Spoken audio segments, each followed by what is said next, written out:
Bonjour à toutes et à tous.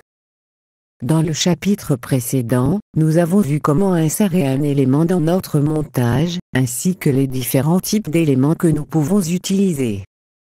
Dans ce chapitre, nous allons voir les différentes propriétés que nous pouvons appliquer à nos éléments. Ouvrons notre programme, et ajoutons une vignette vide. Son temps, ainsi que le temps et le type de la transition, n'est pas important dans ce chapitre. Ouvrons l'éditeur de vignettes. Assurez-vous que vous soyez bien dans l'onglet « Propriétés ». Si tel n'était pas le cas, cliquez sur « Propriétés » pour afficher cet onglet.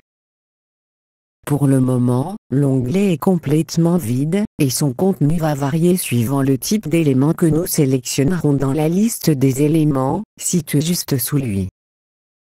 Ajoutons une image dans notre vignette. Elle peut être dans n'importe quel format, de n'importe quelle taille, et, également, en mode paysage, portrait ou carré, cela n'a pas d'importance.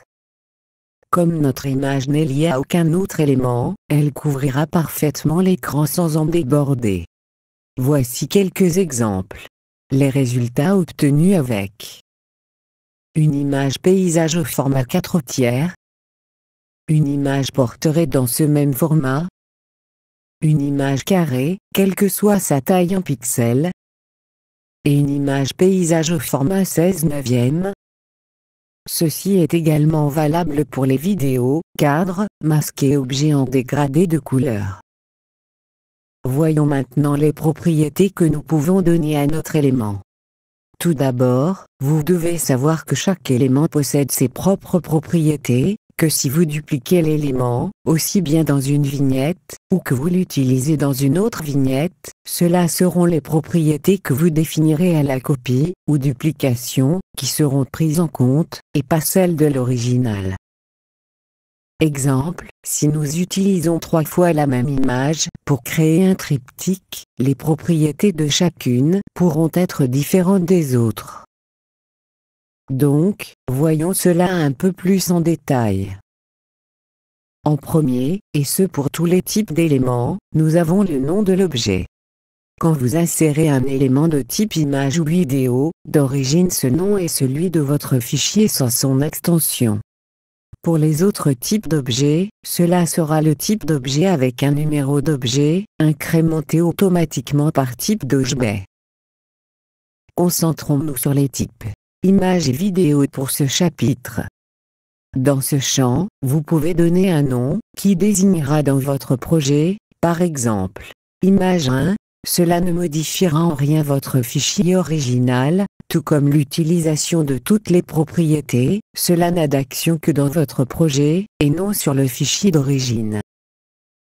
Le second contient lui le nom d'origine de votre fichier, et, si vous cliquez sur sa commande ouvrir, la petite flèche vers le bas à sa droite, vous pourrez changer de fichier et le remplacer par un autre. Ce nouveau prendra automatiquement tous les paramètres de propriété déjà définis pour l'image ou la vidéo que vous remplacez.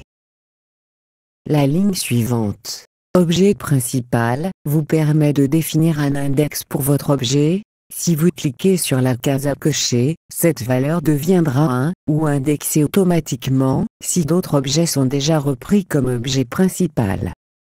En bref, la fonction de cette propriété est utile si vous devez utiliser plusieurs fois la même image dans votre vignette, ce qui vous permettra de les modifier tout en une seule opération, ainsi que pour la création de style, car les objets principaux seront ceux qui prendront les images voulues dans le style, alors que les éléments non principaux seront utilisés tels quels dans le style.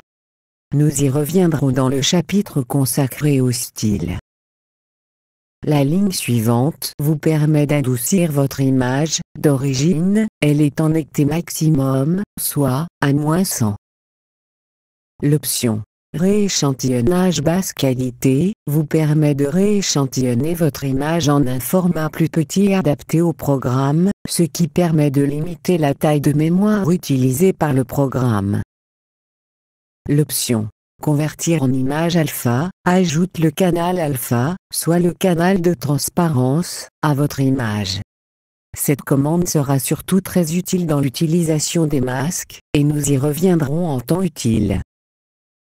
L'option Image animée est utile pour les images de type GIF ou TIFF animé, vous permettant, quand vous cochez cette option, et à l'aide du menu qui s'ajoute alors, de paramétrer leurs animations.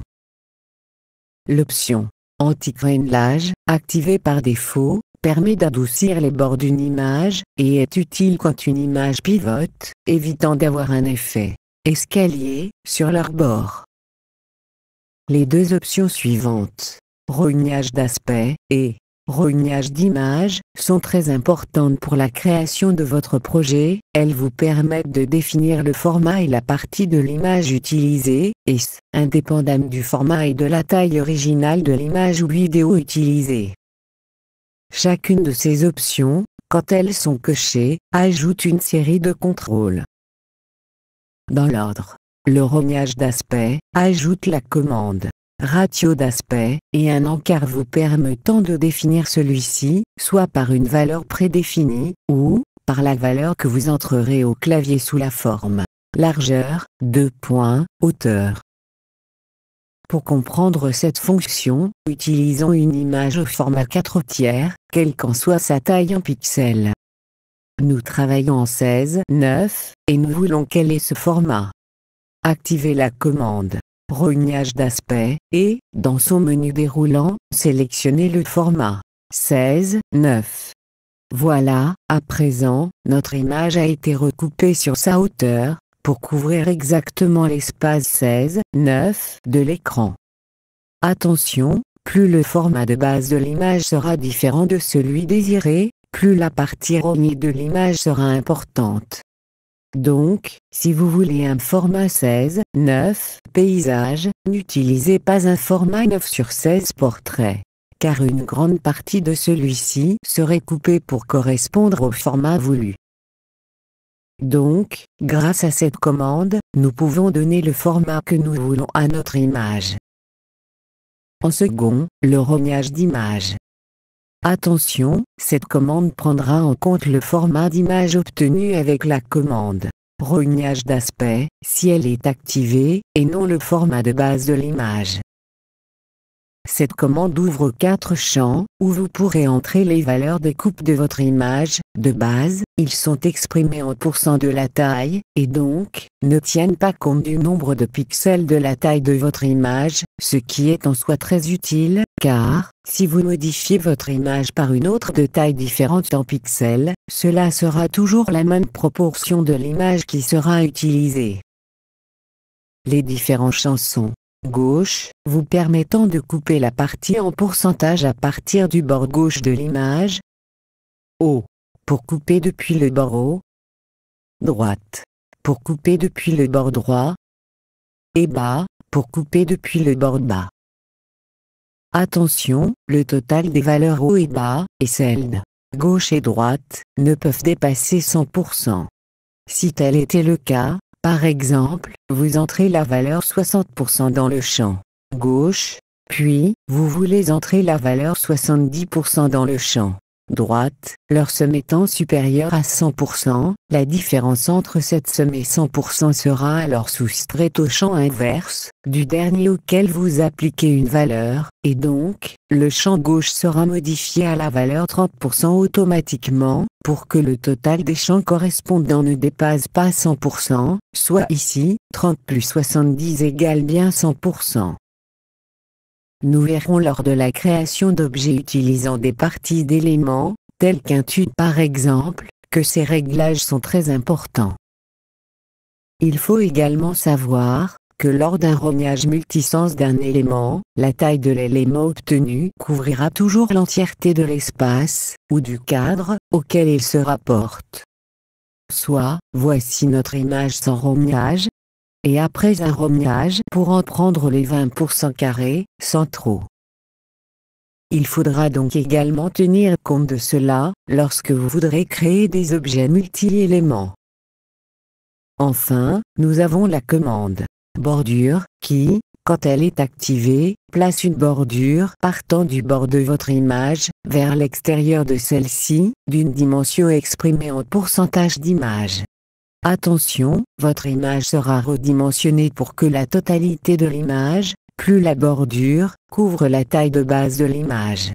Si nous prenons par exemple une bordure de 50%, le total des valeurs en pourcentage de l'image, plus de fois la bordure, sera ramené à 100%, ce qui donne dans notre exemple, 100% d'image, plus de fois 50% de bordure, égale 200%, donc la taille réelle de l'image affichée sera de 100%, la taille de l'image, divisée par le résultat de 100%, la taille totale, divisée par 200%, la taille obtenue avec la bordure, soit 100% divisé par 2, égale 50%.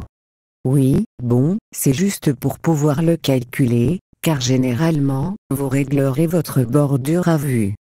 La couleur de celle-ci, est définie et modifiable dans le champ couleur, qui, par un clic, ouvre l'éditeur de couleurs du programme, et où vous pourrez choisir la couleur désirée. Voilà pour les éléments de type image et vidéo. Les commandes de l'espace commun et actions au clic de souris seront vues un peu plus loin dans nos tutoriels, car elles seront valables pour pratiquement tous les types d'éléments. Dans le chapitre suivant, nous verrons les paramètres spécifiques aux éléments de type vidéo. Merci de votre attention, et à bientôt. Katrina et Patrick.